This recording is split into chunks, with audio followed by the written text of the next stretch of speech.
ಆತ್ಮೀಯ H16 news ಅರ್ಥಾತ್ ಸೀತಾರಾಮ್ ನ್ಯೂಸದ ವೀಕ್ಷಕರೇ, ನಾನು ನಿಮ್ಮವ ಎಂ ಆಯುಧ ಮಲ್ಲಪ್ಪ ಜೊತೆ ಅವರು.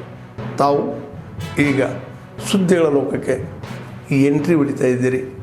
ಈ ಸುದ್ದಿಗಳನ್ನು ಪ್ರತಿಯೊಂದು ನೋಡೋ ಜೊತೆಗೆ ನಿಮ್ಮ ಅಭಿಪ್ರಾಯಗಳನ್ನು ಹಂಚ್ತಾ ಇರಿ. ಯಾಕಂದರೆ ಈ ಸುದ್ದಿಗಳು ನಿಮಗಾಗಿ, ನಿಮ್ಮ ಬದುಕಿಗಾಗಿ, ನಿಮ್ಮ ವೈಚಾರಿಕೆಗಾಗಿ, ನಿಮ್ಮ ತಿಳುವಳಿಕೆಗಾಗಿಯೂ ನಿಮಗೂ ಗೊತ್ತು.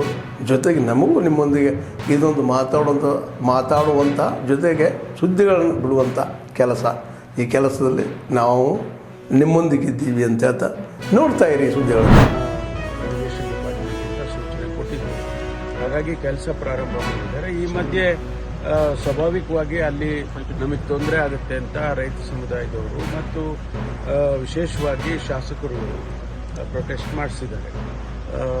ನಾನೀಗ ತುಮಕೂರಿಗೆ ಹೋಗ್ತಾ ಇದ್ದೀನಿ. ಅಲ್ಲಿ ಹೇಮಾವತಿ ಅಧಿಕಾರಿಗಳನ್ನು ಕರೆದು ಚರ್ಚೆ ಮಾಡಿ ಸರ್ಕಾರಕ್ಕೆ ತಿಳಿಸ್ತೇನೆ. ತುಮಕೂರಲ್ಲಿ ಹಾಲು ಮತ್ತು ತರಕಾರಿ ಅದನ್ನ ಮಾಗಡಿಯಲ್ಲಿ ಮಾರಾಟ ಮಾಡೋದಕ್ಕೆ ಬಿಡಲ್ಲ ಅಂತ ಹೇಳಿ ಬಾಲಕೃಷ್ಣ ಹೇಳಿದ್ದಾರೆ.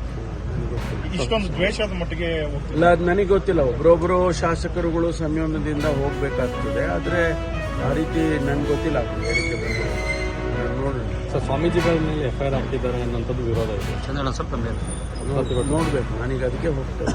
S sir, thank you sir. ಲೇಟಾಗಿ ಬೆಳಕಿಗೆ ಬಂದಿದೆ. ಡಿಸೆಂಬರ್ನಲ್ಲಿ ಮತ್ತು ಜನವರಿನಲ್ಲಿ ಆಗಿರ್ತಕ್ಕಂಥ ಘಟನೆ ಇದೆ. ಅದು ಯಾರಿಗೂ ಗೊತ್ತಾಗಿಲ್ಲ. ಆಮೇಲೆ ಅವ್ರು ಯಾರು ಎಲ್ಲೂ ಕಂಪ್ಲೇಂಟ್ ಕೊಡೋದಾಗಲಿ ಅಥವಾ ಹೇಳ್ಕೊಳ್ಳೋದಾಗಲಿ ಮಾಡಿಲ್ಲ. ಈಗ ಬಂದು ಕಂಪ್ಲೇಂಟ್ ಕೊಟ್ಟಿದ್ದಾರೆ. ಇಮಿಡಿಯೇಟಾಗಿ ಅವರು 5 ಜನರನ್ನು ಕೂಡ ಅರೆಸ್ಟ್ ಮಾಡಿದ್ದಾರೆ. ಮುಂದಿನ ಕ್ರಮ ಕಾನೂನಿನ ಪ್ರಕಾರ ಏನು ಕ್ರಮ ತಗೋಬೇಕು, ಪಾಕ್ಸೋನಲ್ಲಿ ಬಂದರೆ ಅದನ್ನು ಕಮಿಷನರು ಅಥವಾ SP ತಗೊಳ್ತಾರೆ. ಸರ್, ಹೇಮಾವತಿ ರೀತಿ ರಾಜಕೀಯ ಕರೆದು ಒಂದು ಸಭೆ ಮಾಡ್ಬೋದಲ್ವ ಸರ್? ಸಾಕಷ್ಟು ಸಭೆಗಳನ್ನು ಮಾಡಿದ್ದೀವಿ. DCM ಅವರು ಮಾಡಿದ್ದಾರೆ. ಇದು ತಾಂತ್ರಿಕವಾಗಿ ನಾವು ಸಮಿತಿ ಮಾಡಿ ಸಮಿತಿಯಿಂದ ವರದಿ ತರಿಸ್ಕೊಂಡು ಆನಂತರ ಕ್ರಮ ಮಾಡ್ತೀವಿ ಅಂತ ಹೇಳಿತ್ತು. ಅದರ ಪ್ರಕಾರ ವರದಿ ಬಂದಿದೆ. ವರದಿನಲ್ಲಿ ಕೂಡ ಇದು ಏನು ತೊಂದರೆ ಆಗೋದಿಲ್ಲ ಅಂತ ಹೇಳಿ ವರದಿ ಕೊಟ್ಟಿದ್ದಾರೆ. ಅದನ್ನು ಮುಂದೆ ಇಟ್ಕೊಂಡು ಕೆಲಸ ಪ್ರಾರಂಭ ಮಾಡಬೇಕು ಅಂತ ಇರಿಗೇಷನ್ ಡಿಪಾರ್ಟ್ಮೆಂಟಿಂದ ಸೂಚನೆ ಕೊಟ್ಟಿದ್ದರು. ಹಾಗಾಗಿ ಕೆಲಸ ಪ್ರಾರಂಭ ಮಾಡಿದ್ದಾರೆ. ಈ ಮಧ್ಯೆ ಸ್ವಾಭಾವಿಕವಾಗಿ ಅಲ್ಲಿ ನಮಗೆ ತೊಂದರೆ ಆಗುತ್ತೆ ಅಂತ ರೈತ ಸಮುದಾಯದವರು ಮತ್ತು ವಿಶೇಷವಾಗಿ ಶಾಸಕರುಗಳು ಪ್ರೊಟೆಸ್ಟ್ ಮಾಡಿಸಿದ್ದಾರೆ. ನಾನೀಗ ತುಮಕೂರಿಗೆ ಹೋಗ್ತಾ ಇದ್ದೀನಿ. ಅಲ್ಲಿ ಹೇಮಾವತಿ ಅಧಿಕಾರಿಗಳನ್ನು ಕರೆದು ನಾನು ಚರ್ಚೆ ಮಾಡಿ ಅದನ್ನು ಸರ್ಕಾರಕ್ಕೆ ತಿಳಿಸ್ತೇನೆ. ತುಮಕೂರಲ್ಲಿ ಹಾಲು ಮತ್ತು ತರಕಾರಿ ಅದನ್ನ ಮಾಗಡಿಯಲ್ಲಿ ಮಾರಾಟ ಮಾಡೋದಕ್ಕೆ ಬಿಡಲ್ಲ ಅಂತ ಹೇಳಿ ಬಾಲಕೃಷ್ಣ ಹೇಳಿದ್ದಾರೆ. ಇಷ್ಟೊಂದು ದ್ವೇಷದ ಮಟ್ಟಿಗೆ ಇಲ್ಲ, ಅದು ನನಗೆ ಗೊತ್ತಿಲ್ಲ. ಒಬ್ಬರೊಬ್ಬರು ಶಾಸಕರುಗಳು ಸಂಯಮದಿಂದ ಹೋಗಬೇಕಾಗ್ತದೆ. ಆದರೆ ಆ ರೀತಿ ನನಗೆ ಗೊತ್ತಿಲ್ಲ. ಹೇಳಿಕೆ ಬಂದು ನಾನು ನೋಡೋಣ. ಸರ್, ಸ್ವಾಮೀಜಿಗಳ ಮೇಲೆ FIR ಹಾಕಿದ್ದಾರೆ ಅನ್ನೋಂಥದ್ದು ವಿರೋಧ ಇದೆ. ಚಂದ್ರಣ್ಣ ಸ್ವಲ್ಪ ಮೇಲೆ ನೋಡಬೇಕು. ನಾನೀಗ ಅದಕ್ಕೆ ಹೋಗ್ತೇನೆ. Yes sir, thank you sir. 50% ಅವ್ರದ್ದು 50% ನಮ್ದಿದೆ. ನೀವು 50% ನೀವು ಕೊಡ್ರಪ್ಪ, ಬಾಕಿ ನಾವು ಹಾಕ್ತೀವಿ ಅಂದರೆ ನಮ್ಮ ಹತ್ರ ದುಡ್ಡಿಲ್ಲ ಸರ್. ಅದು ನೀವು ಯಾವ್ದಾದ್ರು ನಮ್ಗೆ ಕೊಡ್ಬೇಕಿದ್ದೀರಾ ಅದ್ರೊಳಗೆ ಬಿಡ್ಕೊಂಡು ನಮ್ಗೆ ಲೈನ್ ಹಾಕ್ಕೊಡಿ ಅಂತ. ನಮ್ಮಲ್ಲಿ ಇನ್ನೂ ಕೂಡ ಕೋಆರ್ಡಿನೇಷನ್ ಬರ್ತೀವಿ ಅಂದರೆ ಅದು ಕೂಡ ನನಗೆ ಖುಷಿ ಇರೋದು. ನನ್ನ ಮನೆ ಸಿದ್ದರಾಮಯ್ಯನವರು ರೈಲ್ವೆ ಇಲಾಖೆಗೆ ಸಂಬಂಧಪಟ್ಟಾಗೆ ಲ್ಯಾಂಡ್ ಅಕ್ವಿಸಿಷನ್ ತುಂಬ ಚೆನ್ನಾಗಿ ನನಗೆ ಕೈ ಕೊಡ್ತೀವಿ. ನಾವು ಅದನ್ನು ಎಲ್ಲೋ ಒಂದು ಕಡೆ ಇಲ್ಲ ಅಂತ ಹೇಳ್ತಕ್ಕಂಥ ನೀಟನ್ನು ಆಮೇಲೆ ತೋರಿಸಿದ್ದಾರೆ. ಒಂದಷ್ಟು ಯೋಜನೆಗಳಾಗ್ತಾ ಇದೆ.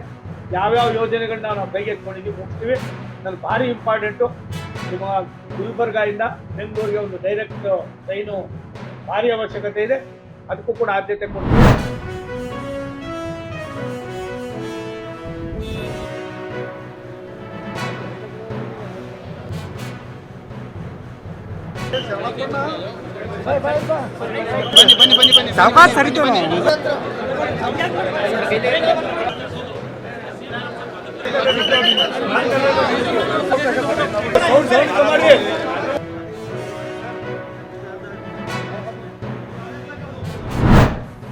ಆತ್ಮೀಯರೇ, ಎಲ್ಲ ಸುದ್ದಿಗಳನ್ನು ನೋಡಿದ್ರಲ್ಲ, ಏನು ಅನಿಸ್ತು ನಿಮಗೆ?